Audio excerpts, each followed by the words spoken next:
The moon was full and shining bright, and there I was in the heat of the night.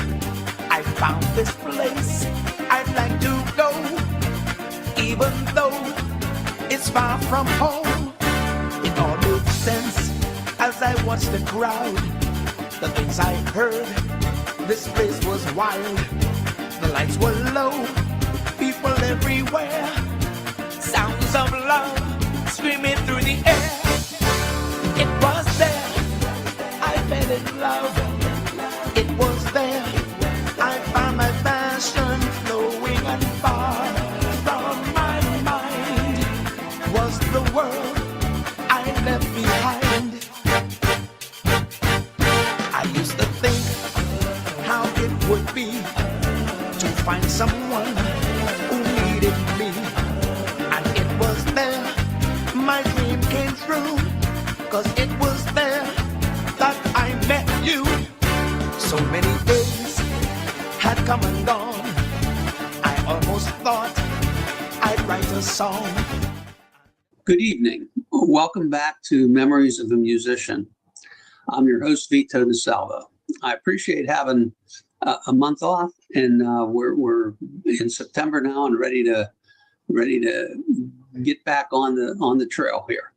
And we're starting with a bang, because the person that our special guest today is a longtime friend and a colleague, and actually was one of my professors for a year at Duquesne University my freshman year.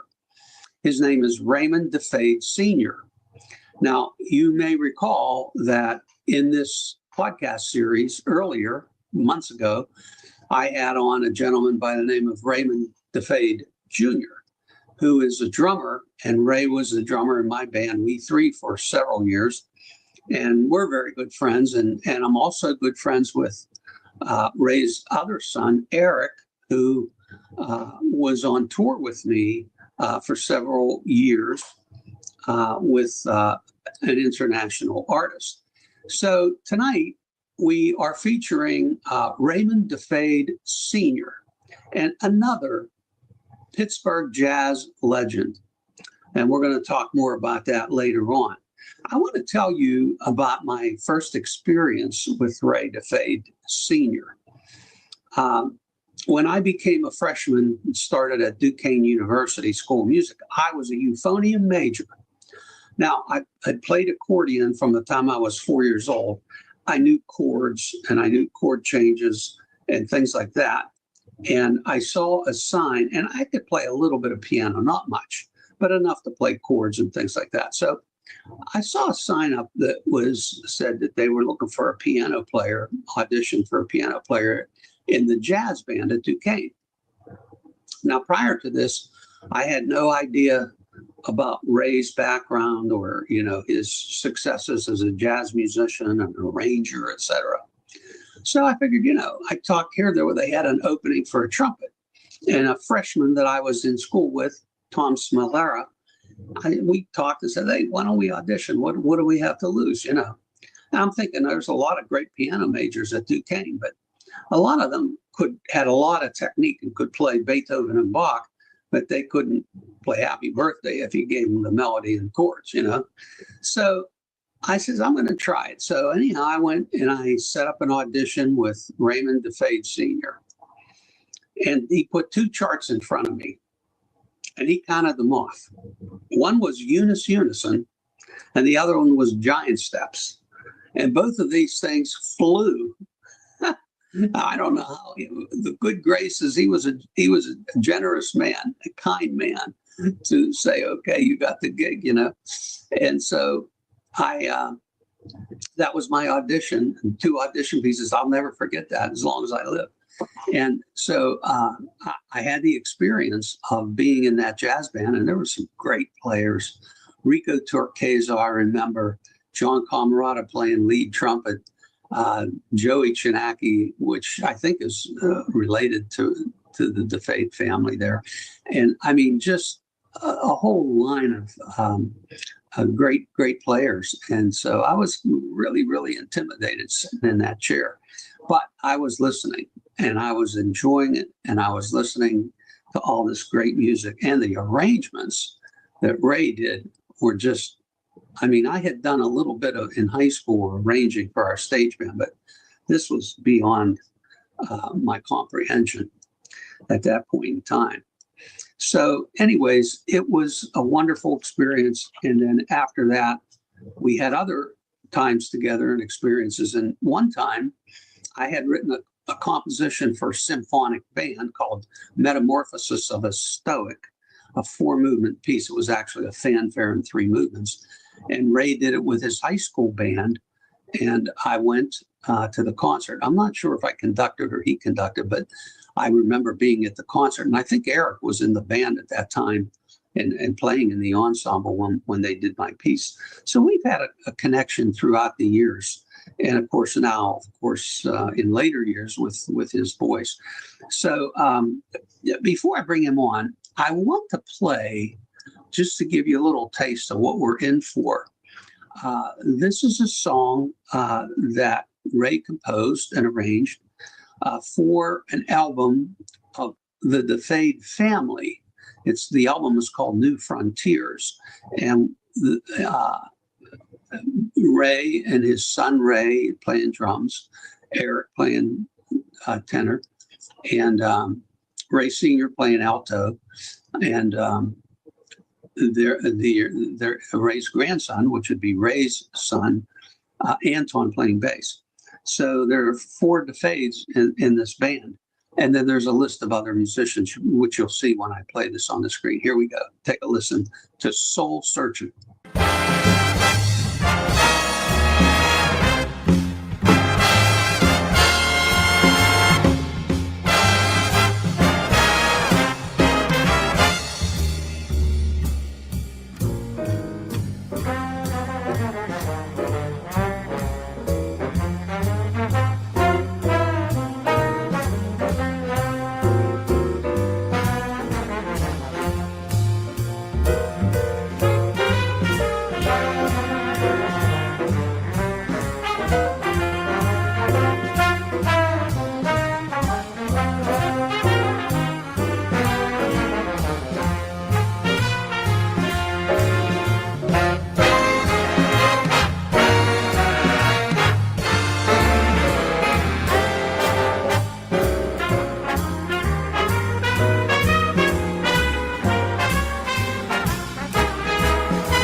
Yeah, and there you have it.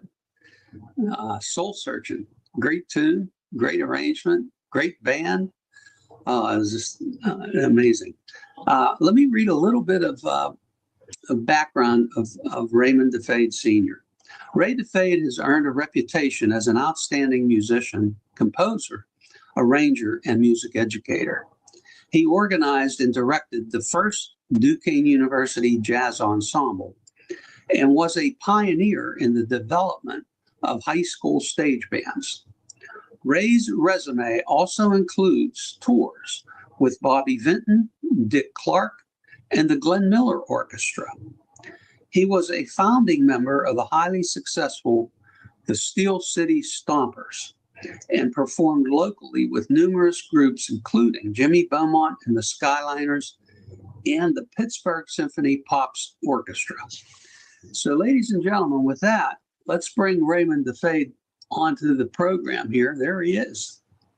Hey, Ray, how you doing this evening? I'm fine. Thanks for producing this show. That's great.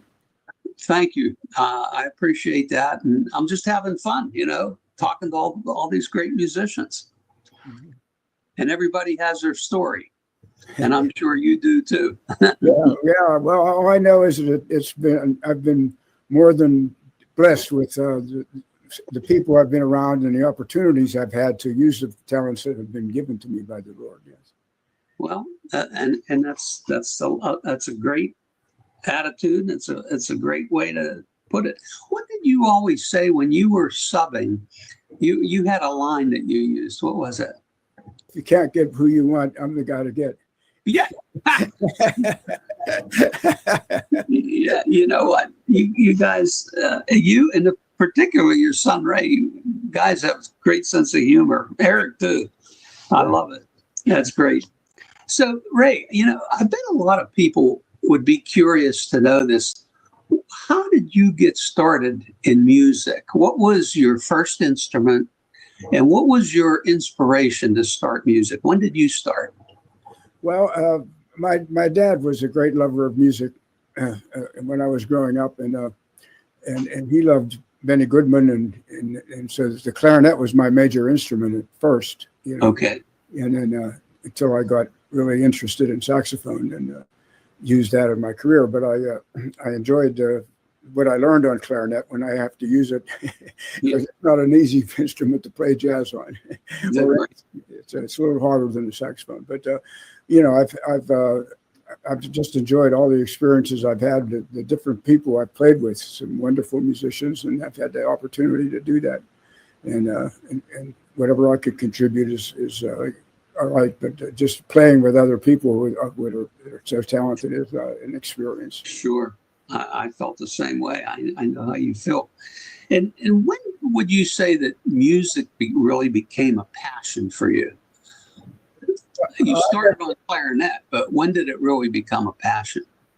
I guess, like I say, my dad was a great early swing jazz lover and a lot of good clarinet players, and he always had some vinyl that I could hear these people playing, and I just was part of it, some symphonic groups, and I just thought, well, why don't we have a big band that is basically all jazz players?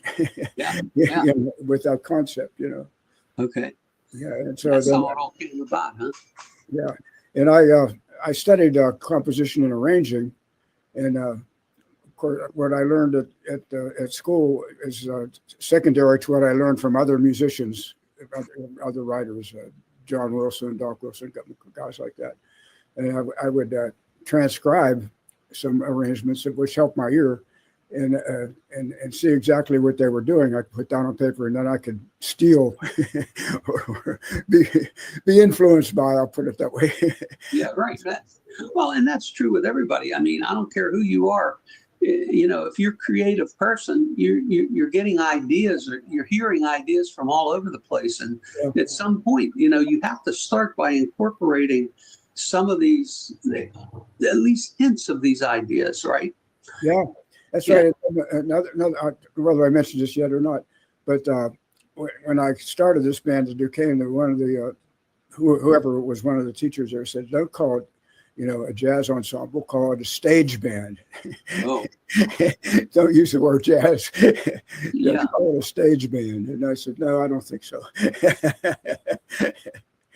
I remember in our high school, we had a stage band. That's what we called it at the high school there. Yeah. Yeah, yeah. And I'm not sure why or where that came from, but maybe I don't like the word jazz for some reason. maybe it kept some people away. That's interesting. Okay. And I have a picture I want to share with the audience, because I think you toured with the Dick Clark show. Is that right? Yes, I did. Yes, I did. That was a great experience. And how old were you when you did that? I was in my 20s. Okay. Yeah, late 20s probably. And I have this picture too. It actually has the Ray Defade Orchestra on here playing for Little Stevie Wonder. Yeah, that was a good experience. Yeah.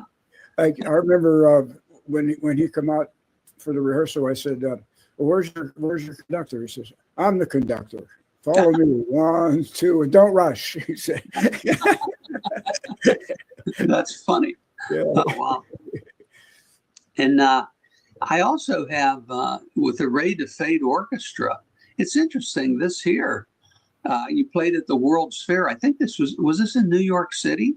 Yeah, yes, it was, yes. Yeah. And I'm trying to think, 1964, I think was the year. Huh? Yeah, I think that sounds about right, yeah. Yeah. Yeah. So there you are standing with the band. And where were most of these musicians from Duquesne? Yeah, a good portion of them were, yeah. Yeah. Yeah. And you yourself, did you go to Duquesne University School of Music? Yes, I did. Yeah. And were you a saxophone major? No, I was a clarinet. Clarinet major. Okay. Yeah. Interesting. Okay. And so let's talk about Ray Defade, the music educator, because half of your life you did teach, and you were a teacher at the Thomas Jefferson High School in West Jefferson Hills, and you lived in that area as well. But I know that you taught there, and during the days of Jim Tucci was the head of the department, I guess, supervisor, and you were like an assistant, but you wrote all the charts for that marching band. And I remember, because I was at West Mifflin and we used to play TJ. That was in fact a big rivalry. Yeah.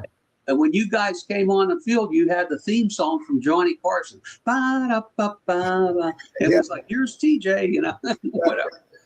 Yeah, our band was a little different because we did have some original arrangements that you couldn't buy. Go to right. That's right. I was able to write for the band, and we had the players that were able to, play them. Yeah, you had a lot of great kids in that district, and you were responsible for teaching most of them right there. A lot of great musicians came out of that program too. Yeah. As we know, enjoyable time. They were serious about what they were doing. That made it easy. Yeah, that's for sure. That's awesome. And then I actually have a picture. This is you in the classroom conducting a rehearsal with the jazz ensemble there at Thomas Jefferson. So I don't know the year this would be. You want to guess? Somewhere around, I'm not sure, but yeah, probably in the mid-60s or later. I'm not sure either. Maybe yeah, later. Yeah. You were also, besides teaching in the public school system, you were also going back to Duquesne University and conducting the jazz ensemble there. Yes. And you actually are responsible for starting the jazz ensemble with Duquesne. Right. And then you were there, like I said, so you were there through, you left there at the end of the school year, the 69-70. I started Duquesne in fall of 69. And so you were still there then for that school year. And in that spring of 70, that's when you left. You were done with Duquesne. Yeah. So you were there for, I'm guessing, a good 10 years or so, with the jazz band. Yeah, and they had a good program at the time. There was people in the middle school were doing their job and people that could play, kids coming up that could play. I just had to work with them. And That's the key, the feeder program. That's the key, right? yeah, Yeah, that's the key. Getting back to Duquesne, I always heard a story that, and I got kicked out of a practice room for playing jazz on the piano with my friend Greg Grenick. We were playing some Dave Brubeck, and then he kicked us out of the practice room. Yeah. He said, "These rooms are for people to practice music, not this stuff." I'm like, "What?" Yeah, we went to music. We had to go down to the musicians union. That's what I heard. Is that true? Huh? Yeah, that's where we practiced. Yeah, Yeah. they had a. Let the jazz band. Yeah. So they didn't even let the jazz band practice in the school of music. No, we weren't allowed. we went to Villanova and won first place in the awards, and they didn't even recognize it. It meant nothing to them. Yes. That is incredible. Yeah. And and I remember about you guys taking the band to Villanova Mhm. and win first place there. Yeah. And they still didn't recognize you as a musical ensemble. Yeah, right. Yeah, always those days were different. It took a while before they became aware of what they could have. Yeah. Well, and you know what? When I think it's my junior year, that's when they brought in John Wilson. Mhm. And Dr. Wilson was, primarily a jazz guy, but they brought him in to conduct the wind ensemble, the symphonic band. But they also brought him in then to start a jazz program. Yeah. So all of a sudden, things changed. Yeah, Doc was good at developing what was sort of there in threads, but he put it together. Yeah, for sure. And so that was a turning point for the School of Music. Yeah. When they actually said, "Okay, hey, we want to have a jazz program." Really? Yeah. You mean we don't have to call it a stage band anymore? That's for sure. Wow, that's crazy. Well, I have a photo, and this is actually on a video we're going to see later. It's interesting because the way this is stated on here, it says Duquesne University School of Music, 5th Annual Mideast Instrumental Music Conference, Ray Defade Orchestra of Duquesne University. Yeah. How about that? See, you weren't even allowed to say that it was the Duquesne University Orchestra or jazz band or even stage band at that point. Yeah, they didn't recognize us at all. Wow. And what do you think? Do you have I don't know when that would have been, the 5th annual. It had to be in the mid 60s maybe or something. Yeah, 64, 65, something like that. 64, 65, yeah. Wow. And so I wanted to show this video. I have a video I'd like to show and this video is your group at the Duquesne University School of Music. So we'll call it, if you want to call it the Duquesne University Stage Band, or you want to, but technically this was the Duquesne University Jazz Ensemble. And this was the performance, that album that we saw. This is the performance from there. Now, we don't have the actual video. It's an audio recording. And we have the pictures, a few pictures up there that you'll see. So let me play this for the audience and see what they so they could hear Presenting this. a live performance by the Ray Defade Orchestra of Duquesne University under the direction of Ray Defade.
Yeah, Vito, I really appreciate you, bringing these things out. It's been a great career for me doing what I love to do. Yeah. And actually, sometimes getting paid for it. Well, you made a living doing it, so that's Yeah. so did I. We were never rich, but we were happy. Yeah, that's right. I can't complain. I had some great experiences with great musicians, and good arrangements. Not mine in particular, but other people too. But, Yeah. Do you recall what song that was playing right there when I played that last audio for you? Yeah, I'm trying to think. Room 608. Would that be it? Could be. Yeah. Yeah, I think that might be what it was. Yeah. Okay. Yeah, that was awesome. So we're going to talk a little bit. I have a picture that I'm going to show you. That this is when you were honored by the Manchester Craftsmen's Guild as a Manchester Craftsmen's Guild Jazz Legend 2015. Mm-hmm. Yeah, that's quite an honor. That was a great honor to be included among some of my favorite musicians. Yeah. You're actually the second. You're the second person that we've had on here that is a jazz legend. The first one was Jimmy Guerra, and he received that honor as well. Yeah. So Jimmy's a good you're player. the second that we have on here that received that honor. Ray, you did a lot of recording down there too at the Manchester Craftsman Guild. Yes, we were fortunate to have people around us that were able to accomplish that for us. Yeah. And is that where you recorded the album New Frontiers with the Defade family? Yeah. Mm-hmm. Yeah. And so this would be the album cover, the album cover from that recording, the Defade family, New Frontiers. Mm-hmm. And I know that Marty Ashby produced it. It's on that thing. And you had a really a great list of, like you said, all great musicians and playing on besides the four of you. And so I wanted to show you this picture here. That's you and Eric. You're playing alto and he's playing tenor. I wonder where that is. Do you have any idea where that might be? Yeah, that was in Erie.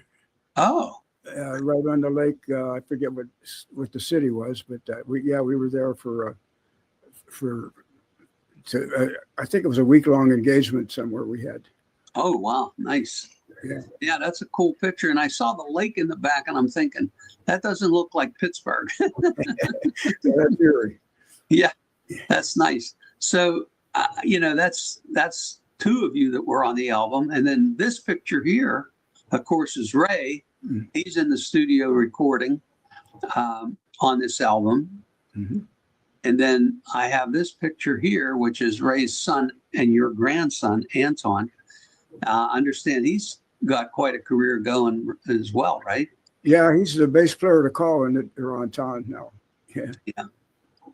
He's very busy guy there. Yeah. Yeah, that's great. And so tell me a little bit about what prompted you to do this album, New Frontiers? How did that come about, and how did you start putting it all together and things like that?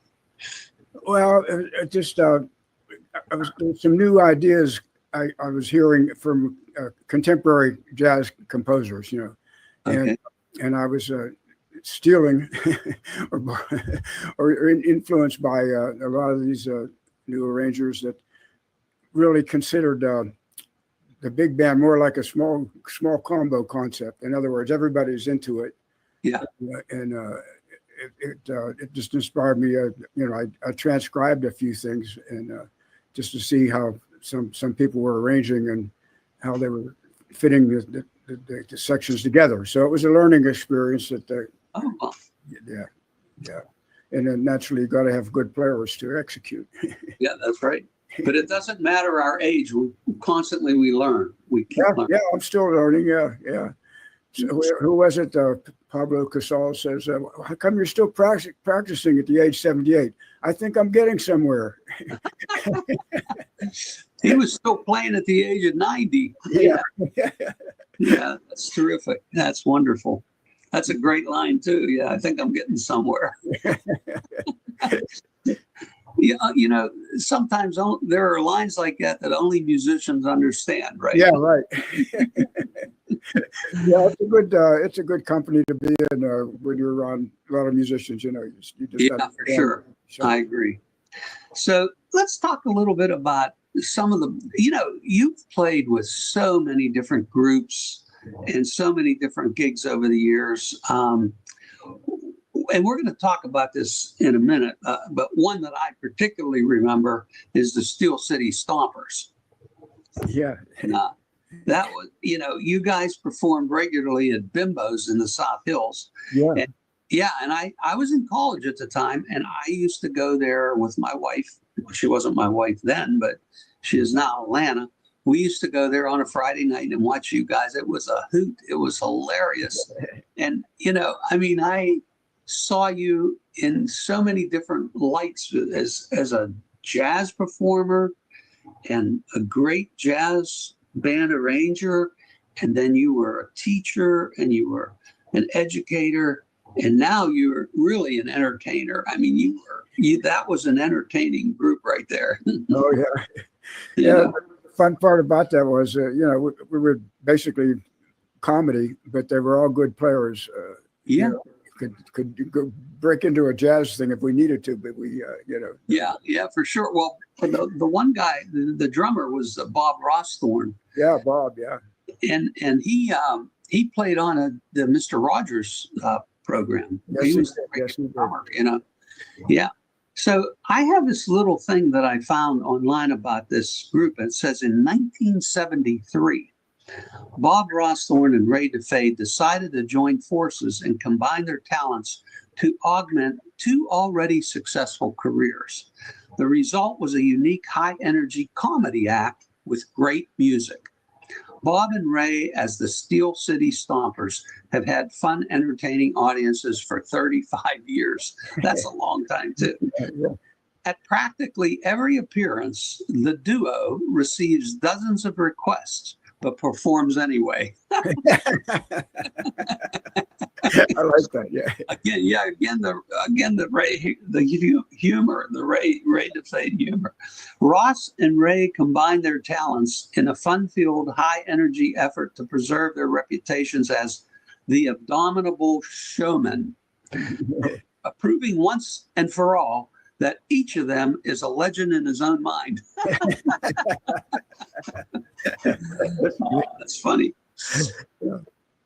My friend Jack Bogut, in whom you know is a radio guy there in Pittsburgh, he says he created a thing called the 11th Commandment. And the 11th Commandment is, thou shalt not take thyself too seriously. That's a good one. And that's what you guys were right there, Yeah. Did you play in like the Balcony Big Band and things like that? Yes, I played in a balcony big band, and I was on the road with the Glenn Miller Band with Buddy DeFranco as the leader. Oh, wow. I was on the road with them, and I played with a lot of different combos around the area. Uh-huh. But I always enjoyed playing big bands too. The balcony big band was really a bunch of really good players, and Sure. and of course, and being an arranger, I love that have that opportunity to hear my stuff being played, some of my stuff being Right. played. That was a good outlet for that, for sure. Yeah. And I have this picture here. This is the one I was searching for. You're playing a bass clarinet here, right? Yeah. And I see there's a Barry there, and there's all kind of instruments behind you. But you covered all those woodwind instruments pretty well. I mean, you played them all, right? Yeah, I think the reason I was better than some people in that area is because I started on the hardest one, the clarinet. Right. You started. Once you get the clarinet down, saxophone is easy. Yeah. Comparatively, anyway. Yeah, that's right. No, you're right. You're right. Well, you don't have to cover those holes with your fingers for one thing. That's right. That's the primary, especially when you're teaching little kids that are fourth grade and fifth grade. They have small fingers, and then trying to cover the holes is not easy. Yeah, that's it. That's the first obstacle that they have to get. Yeah. Right. That's for sure, because that's all you need to have a kid get frustrated from something like that, and then they lose interest, right? And things like that. So anyhow, that's interesting. So let's talk about the Steel City Stompers. I have a few different pictures. I have this one here, and that shows you and Bob, Ross Thorne, and Ray Defade there. The two of you. And I didn't know Bob personally, but I'm sure he was as much of a comedian as you were, huh? Well, I was good for the straight lines. Oh, okay. but he was, he had a good sense of how to deliver the lines. Yeah. How about this picture here? Wolfgang Defade. Yeah, that's look at that horn. You were noted for these instruments that were really banged up, and then sometimes only half an instrument, whatever, and you'd still make them sound great. Yeah, I'd get out of it whenever I could. Yeah. And then I have this picture here. How about that? Oh yeah, that's our uniform. Yeah, your uniform. That's right. I love it. And the long necktie with the keyboard on it. That's kind of cool. Yeah. Yeah. That was always fun. That group was, it's comedy, but good musicians. To play with. Bob was just great, and whoever we had on keyboard was always really good too. Grandpa Braun. This is a picture here. There you playing the trumpet upside down. Yeah. And you can see the bell is all smashed up. Yeah, I like to do that every once in a while on a comedy act, just to see how people would respond to that. And then this last picture I have is that you're playing like half a clarinet. Oh yeah. It's not the whole clarinet's not there. Just part of the clarinet. Yeah. Yeah. It's like that's amazing. And you guys, even with all that comedy, but the music was phenomenal. I mean, it was great. Yeah. And, you know what I mean? And that's why it was such a hit. The group was such a hit. Yeah, we had a good long run there with that group. Yeah. And I'd say on what I've read about it was about 35 years at least that you. Yeah, I guess that sounds about right. Yeah. And so you would do those kind of gigs, and then go out and do a jazz band gig, and then you'd go do a small combo gig, and then eventually you started doing subbing, and you were subbing for everybody everywhere. Yeah, that for a while, I guess good players, became hard to get, or they were always busy, and so I'd pop up and do substitute it for a lot of people a lot of times. But it was I never considered myself a great jazz soloist, but I was a pretty good section player, and I could get through some solos without people crying.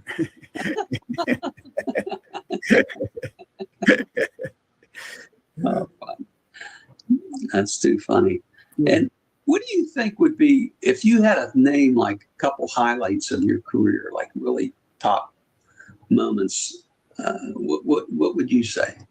Well, my tour with the Glenn Miller Band was fun, and then I got to play with backing up the Skyliners, and there was always some good players in that backup band that the Skyliners had, and just a couple tours I did with they were really jazz tours with the people that I put together. Okay. It usually in like down in West Virginia and the area, this part of Pennsylvania. So that group didn't go on national tours, but did a lot of playing around the area. It was fun. Do you have any advice for young aspiring musicians that would, like to come up in that be a musician today? Yeah, well, basically the fundamentals are there. The first thing you have to have is a tone. Okay, every note you ever play is going to have a tone. So you want to develop a good sound, which comes from blowing the air properly through the reed and through the instrument, and not just to it, but through it. When I have some students, I have them think about that. Now think about you're going in here, but I want it to come out there or go out to the audience. Right. So it's a projection, I guess you call that. Yeah. Sure. But that's tone is the first thing, because like I say, every note has a tone on it, and then comes the technical thing. You have to be familiar with all your fundamental skills and chord arpeggios and things, and then you develop some jazz lines that use different combinations of notes that are familiar to jazz players, and it's just a thing of constantly improving. That's all I could say. Never being quite satisfied with what you're doing. I could have done that better. Yeah. And how about listening to other musicians? Very important. Very important. Yeah. Yeah. I know I started out, since I was basically a clarinet player. I knew everything that Benny Goodman ever did. Yeah. But then when I started to really get into it, then I began to listen to other players and was influenced by what they did. In fact, I transcribed some things and played what they played. Yeah. Steal their solos for a while. That's great. That's great. You've had a wonderful career, Ray. Yeah, I can't complain. As I look back on it, and now as I'm in the rear end, I still, I can't play like I used to. So in no sense fooling anybody, but I've had the opportunity to play with some great musicians, to play in beautiful places, and to just the enjoyment of seeing my progress and being comfortable in all situations on clarinet, saxophone, or whatever. Yeah. And all of the other musicians that you have influenced, so important. Sometimes you don't think about that. Starting with your sons, and your daughter is a singer too, right? Yes. And I don't know her personally. She does not live in Pittsburgh. Is that right? No, they live in near town, Connellsville, or somewhere in Pennsylvania, but near. Okay, I wasn't sure, but I knew that she was a singer. Yeah. And she's sung on that. Did she sing on that album too, on the New Frontiers? Yeah, I think she did. And she has a group now called Stromberg. It's guitar and bass. Oh, okay. That's interesting. And she sings. Yeah, and she sings. Yeah. Okay, great. So you've influenced not only your own children, but to become, Eric and Ray, both phenomenal musicians, but you've influenced so many kids over the years that came out of your program at TJ. One fella that was in my group for the several years, and we've been friends forever, Terry Harr. Oh, yeah. Terry. Yeah, he was a sax player and clarinet player and sax, and now he plays piano a lot. But Terry's a great musician. He came out of your program too. Yeah. I got to see him down in Florida one time because he was. I don't know whether he's still living there, but he was in Florida for a while. Yeah, he still lives in Florida. He lives up a little bit north of Orlando. It's a little town called Eustis, Florida. Yeah, so he's near Orlando. But for a long time, he was in South Florida. And anyhow, yeah, he's been here. So when I left Pennsylvania to go to the University of Miami for graduate school, that's when Terry and Nick Gimliano and Greg Grenick, they all came down, and we all hung out down in Florida for a while. We played together down there too. And then we all came back except for Terry. Terry's the only one stayed in Florida. Mm-hmm. And he's made his whole life down in Florida, so he remains there. But he's a very, very talented musician, and you've influenced many musicians. I know I could name some of them, but you could probably name more than me that came out of your program. And you had some reunion band too, because I know Terry came up for that. Yeah, we had a couple of those. I'd like to try to do it again at some point if I could get all the people to make it. But that was fun too, having all those different people back again. It was not only the playing thing, but just the interpersonal relationships that we all had. Sure. And they're all successful musicians too. Yeah. In their own right. Well, Ray, it's been great having you on the program. Before we close, I have one more video that I want to show, and it's another song from actually, I have two I want to show. This one is from New Frontiers. This is the title cut of the album. It's called New Frontiers, and this you composed, and it's a very interesting opening to this song. So I want to play this one first. Okay. So let's give this a listen here.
Yes, thank you for that. Yeah, that's a great. I love that opening, and those harmonies are so close that if you don't play in tune, you've got a big problem.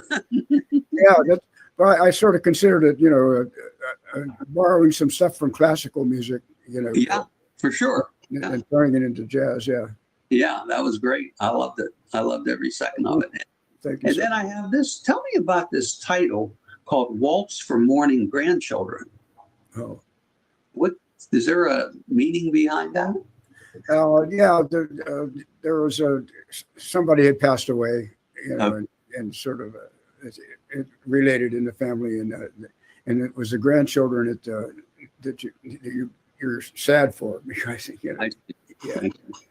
Yeah. So this is another great tune, and we're going to play this one here. This is going to be the last video we'll show here. Okay.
go.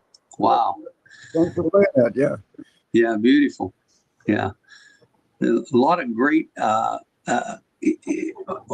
harmonies going on in there, throughout the whole piece. I just love the way all the different instruments come in and become part of that whole spectrum, Yeah, I've learned a lot about arranging just from doing it and hearing which sounds good and which doesn't. Sure. Experience it helps it keep growing. But the thing is fun arranging when you have different combinations of instruments. Now we're talking pretty much big band, but like we get a small group and try to make it sound like something with maybe 4 or 5 horns. It's a challenge too. Yeah. Well, you've done it all, Ray. You've had a great career. Wonderful educator, a wonderful player, an amazing arranger, and you've had great bands yourself, played in great bands. I mean, you've done it all, and you're like me. I say every day I get up, it's a blessing and a challenge. Yeah. Yeah, right. Yeah, I like that. I've had the opportunities to do that kind of stuff, and I've for that, and just cherish those memories, and for sure. And really, when I look back, share those memories, right? You got to get when you get the opportunity, you want to share those memories because it's just very rich upbringing from the time you were small. And your father, you said, was he really listened to a lot of music, but he himself was not a musician. No, he worked in a steel mill. Oh, wow. How about that? Yeah. But he would stop at sometimes when he worked like 4 to 12 or something, he would stop always in a jazz place nearby and listen to it. And he listened to jazz early on. Almost the same. My father was in heavy construction and he operated heavy equipment. Oh. But when he was early on, before he went to World War II, he was a violinist and he knew music. And when I started very young, 4 years old, playing the accordion, he sat with me every night for 8 years, relentless, Yeah. And that's we're lucky to have that and, have that behind us because it's so important. A lot of kids don't have that, especially today. Today, parents give the kids electronic stuff, say, go play, They never sit down and say, listen to this piece of music. What do you think? Right. That's right. Yeah, that's a big part. We grew up in a different time and a different era, and I think we're lucky what we grew up in. Oh yeah, there was a lot of opportunities, and I'm not saying that the money was good, but there was people were enjoying what you were doing, and just playing in public was right. Well, Ray, it was great having you on the show. I appreciate your time. I appreciate you sharing your journey with us. Okay, well, so I thank you for having me. You're quite welcome, and you have a great evening. All right, you too. We'll talk to you soon. Okay, bye-bye. Bye. And there you have it, another episode of Memories of a Musician featuring Raymond Defade Sr., an amazing musician, arranger, composer, band director, educator. He's done it all in his career. And I'm so honored to know him and to have had him as a teacher when I was a freshman at Duquesne University School of Music. Wonderful. So, well, let's look ahead to next week. Looking ahead, next week we are traveling to Atlanta, Georgia, to meet a good friend and a drummer who I toured with throughout the USA with an artist for whom I was music director. Before I met Dwight, he was the drummer for many years, maybe as many as 14 years, if I recall, for Engelbert Humperdinck.